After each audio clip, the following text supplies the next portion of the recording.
Man, look, I've got to be honest. Survivor Series 2014 surprised me, and it kind of didn't surprise me.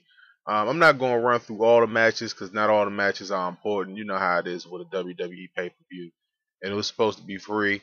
The night started off with McMahon coming out and doing his thing, and just it was just like a 20-minute, 15-minute, you know, get me over promo, or what I'm saying, hyping up the main event of the night, and then you had a whole bunch of obligatory matches and stuff.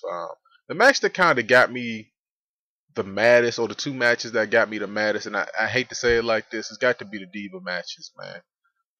The Survivor Series style match with the Divas and all the botches that went down in that match, and then the Divas Championship match with AJ Lee, and the lesbian kiss of death basically ends the longest reigning Divas champion in history, according to the WWE record books, if you want to say it like that.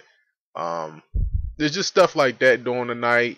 Adam Rose and the tag team, him tag teaming with the Bunny. Feeling stuff like that kind of ruins the pay per view at its core. But at the end of the night, it was like you wouldn't have remembered that stuff if you had watched the whole pay per view coming towards the end of the night, which was pretty darn good. If you cut the things out that I just mentioned out of the pay per view, you got a pretty good pay per view. You know what I'm saying? The tag team championship match with Miz and Sandow taking it, and Sandow was probably the most over guy in the whole building that night. He probably would have been more over if Randy Orton actually showed up. And then they had some kind of what is it called? I don't know if Roman Reigns was there or not. People were saying that he was there in St. Louis, but had him on screen. They said he's been taking acting classes and all this other stuff. I'm not gonna sit up here and say I'm not a Roman Reigns fan, but I'm just kind of not a Roman Reigns fan. I mean, just right now, I'm not a Roman Reigns fan. Maybe somewhere down the line, maybe when he comes back, maybe he could refresh his gimmick and transform himself probably into somebody else, man. I'm just not feeling it right now. Talking about cocking his fist up and throwing a whole bunch of fists, and then I'm like, oh man, please. And then of course you got the main event of the evening. If I'm leaving something out, then I guess it really wasn't that important to remember. But there really wasn't a whole bunch of matches tonight. There was a whole bunch of fillers.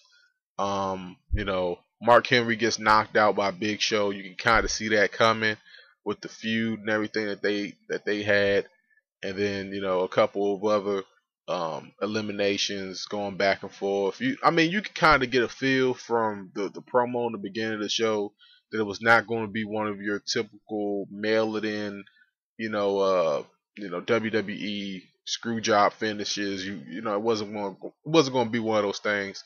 Seesaw match. When Cena got eliminated, I didn't really know what to think, what was going to happen, but I heard that Sting was going to be in the building somewhere. Guaranteed that Sting was going to show up. There was rumors that Randy Orton might show up. It would have made sense for Randy Orton to show up since the pay-per-view was in his hometown. It would have made sense. Maybe he was there and they were thinking that they were going to use him, but went with something else, last moment, because they rewrite scripts. If you don't know that, in the WWE, they write and then they rewrite and then they rewrite scripts. If you don't know that, that's kind of how it goes. It's kind of like a TV show for all those people out there that's coming to this review for the first time. But when Cena got eliminated by the Big Show punching him in the head, and then the Big Show basically turning, I was like, all right, I already see where this is going, but you can kind of look at the time slot of when it occurred and it actually occurring, and just see that Dolph Ziggler was probably going to eliminate at least two people and then probably bow out to Seth Rollins. He had Rollins beat like 3-4 times. I mean, he didn't even need Sting to come in at the end. You knew that something like this was going to have to probably happen in order for Team Authority to lose, and I was surprised that Team Cena didn't turn on John Cena, because it seemed like at every turn they were getting beat up, they were getting thrown down and chair shots and get beat down, and John Cena was nowhere to be, nowhere to be found. Which is kind of strange, when you try to bring logic in the WWE storylines. I mean, just going back to the AJ Lee, losing her title with the kiss of death. I mean, just stupid. Didn't make any sense. Stuff like that kind of ruins the pay per view.